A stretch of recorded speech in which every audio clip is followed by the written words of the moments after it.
Hi students, chapter 2 ல example 2.11 பார்க்கலாம். Find the remainders when 70,004 and 778 is divided by 7. So இப்போ இது divide பண்ணா ரிமைண்டர் என்னன்னு கேக்குறாங்க. இது as usual நம்ம நீங்க லாங் டிவிஷன் மெத்தட் யூஸ் பண்ணி நீங்க ஈஸியா கண்டுபிடிச்சிருவீங்க கரெக்ட்டா? ஸோ இப்போ 70,004னா இது பார்த்துலே தெரியுது இது 7 டேபிள்ஸ்ல போகுது தான். ஸோ இப்போ 10000 போட்டிங்கன்னா அப்படியே 70,000 அப்படியே வந்துடும் கரெக்டா? ரிமைண்டர் வந்து 4. ஆனால் இது இப்படி போடாம நம்ம மாடுலஸ் யூஸ் பண்ணி, அதாவது காங்க்ருவன்ஸ் மாடுலர் யூஸ் பண்ணி போட போகிறோம். அது ஒன்றும் இல்லை. இப்போ 70,000 அப்படின்றது வந்து டிவிசிபிள் பை 7 கரெக்டாக பார்த்துலே தெரியுது. ஓகேவா? 7 1 டைம்ஸ் ஈஸியாக வந்துடும். இது எப்படி எழுதலாம்னா டிவிசிபிள் பை 7 அப்படின்றதுனால 0 mod 7 அப்படின்னு எழுதணும். 70,000 0 mod 7 எழுதியாச்சு. ஓகேவா? நமக்கு என்ன வேணும்? 4 வேணும் கரெக்டா? 70,000 4 வேணும். ஸோ நான் இப்போ என்ன பண்ண போறேன்னா add 4 பண்ண போறேன். add 4, adding 4. so 4 add பண்ணா இங்க என்ன வரும்? 70,004 congruent 0 plus 4 என்ன வரப்போகுது? 4 mod 7. so ரிமைண்டர் வந்து 4. இப்போ இங்க இருக்க நம்பர் தான் என்னது? ரிமைண்டர். so இப்படி தான் ரிமைண்டரை காங்க்ருவன்ஸ் மாடலில் யூஸ் பண்ணி கண்டுபிடிக்கிறது. ஓகேவா? இப்போ அடுத்த நம்பர் வந்து 778 இருக்கு. இதுவும் பார்த்தாலே தெரியுது. 777 வந்து என்னது? Divisible by 7. 777 வந்து என்னது? Divisible by 7. congruent 0 mod 7. so divisible by 7 னா 0 mod பண்ணும். ஓகேவா? ஃபைன். இப்போ நெக்ஸ்ட் இப்போ 778 தானே வேணும். அப்போ நான் என்ன பண்ண போறேன்? adding 1. ஓகேவா? ஸோ ரெண்டு சைடு என்ன பண்ண போறேன்? 1 ஆட் பண்ண போறேன். 1 ஆட் பண்ணா 778 congruent 1 mod 7. ஸோ ரிமைண்டர் வந்து 7. தேவையான ரிமைண்டர் வந்து 7. ஸோ இப்படி தான் சால்வ் பண்ணணும். அடுத்து example 2.12 determine the value of d such that 15 congruent 3 mod d. அதாவது இந்த d தான் இப்போ நம்ம கண்டுபிடிப்போம். ஓகேவா? So 15 congruence 3 mod d. Sorry mod d. ஓகேவா? ஸோ இப்போ இந்த 3 நம்ம என்ன பண்ணணும்? இந்த பக்கம் எடுத்துட்டு போகணும் கரெக்டா? So 15 minus 3 congruent 0 mod d. இங்க 0 போட்டாலும் போடலாம், இல்ல போடாமே விட்டாலும் ஓகே தான். டைரக்டா நீங்க 15 - 3 mod d கூட எழுதிக்கலாம், தப்பு கிடையாது. ஓகேவா? பட் ஸ்டில் 0ன்றது இங்க எழுதிக்கோங்க. சரியா? இது 12. So 12 mod 0 sorry 12 congruent 0 mod d.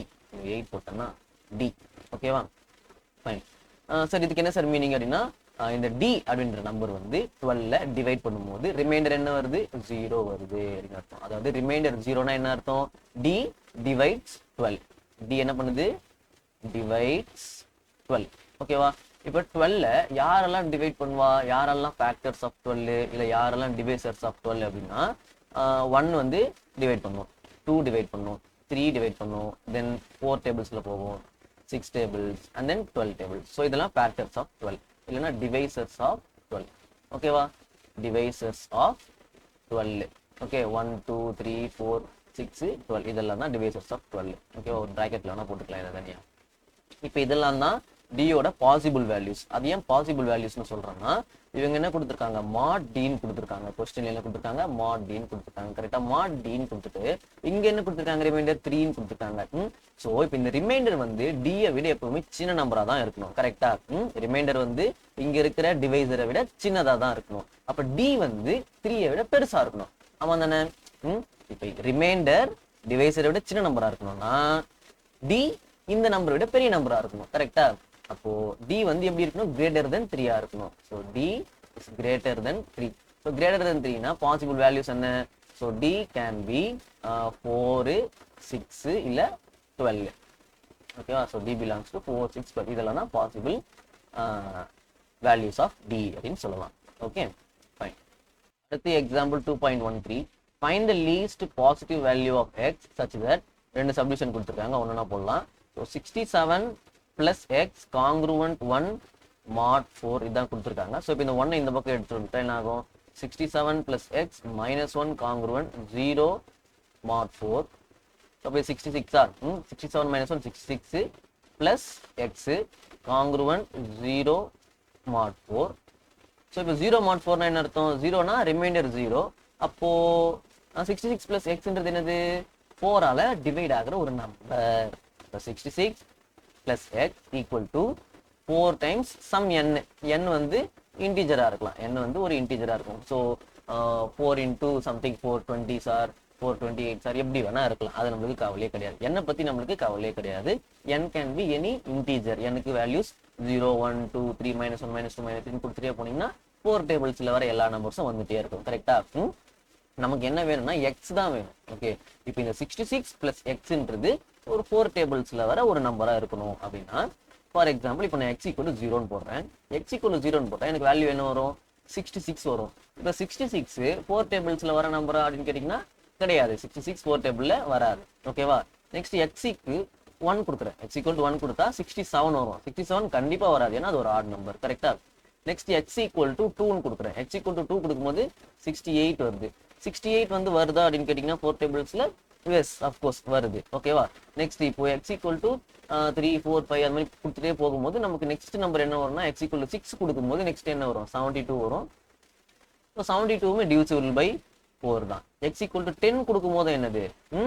76 வருமா? 76மே என்னது? டிவிசிபிள் பை 4 தான். among these thingsனா x equal to 10, x equal to 6, x equal to 2. எது லீஸ்ட்னு கேக்குறாங்க. லீஸ்ட்னா எது சின்னதுன்னு அர்த்தம். ஓகேவா? அப்ப x equal to 2 போடும்போது 68 வந்தது. அப்ப அதுதான் least value. So therefore x equal to 2 is least positive. So positives மட்டும் தான் இங்க allowed, negative numbers not allowed. So least positive value அப்படின்றது. ஓகேவா? ஃபைன். So இதுல second subdivision 98 x plus 4 mod 5. So 98 second subdivision நீங்க போடலாம். 98 x plus 4